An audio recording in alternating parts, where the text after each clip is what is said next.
Hello friends, wait லாஸில் இருக்கீங்களா? இந்த சாண்ட்விட்சை try பண்ணி பாருங்கள். இது ரொம்ப ஈஸியாகவும் இருக்கும், குயிக்காக முடிஞ்சிடும். எப்படி பண்ணலான்னு பார்க்கலாமா? ஒரு குக்கும்பரை எடுத்து அதை நல்லா வாஷ் பண்ணிட்டு அது தோலை நல்லா பீல் பண்ணிக்கிட்டேன்.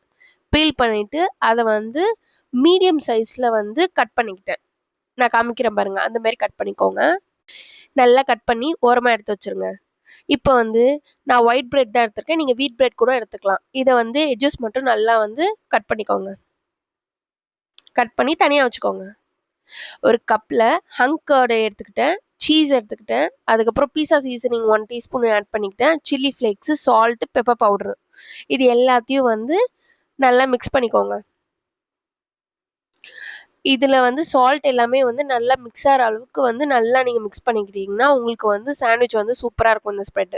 இதை ஒரு ஸ்லைஸ் ஆஃப் ப்ரெட்டில் இந்த க்ரீம் சீஸ் ஃபில்லிங்கை நல்லா அப்ளை பண்ணிக்கோங்க. அதுக்கு மேலே குக்கும்பர் ஆட் பண்ணி சாப்பிட்டிங்கன்னா உங்களோட குக்கும்பர் சாண்ட்விச் ரெடி. இது சூப்பராக இருக்கும். நீங்கள் ஜிம் போயிட்டு வரீங்களா, உடனே செய்யணும் அப்படின்னு பார்க்குறீங்கன்னா இந்த ரெசிபியை ட்ரை பண்ணுங்கள். ட்ரை பண்ணிட்டு எப்படி இருக்குன்னு சொல்லுங்கள். என்னோட சேனலை சப்ஸ்கிரைப் பண்ணுங்கள். பாய்.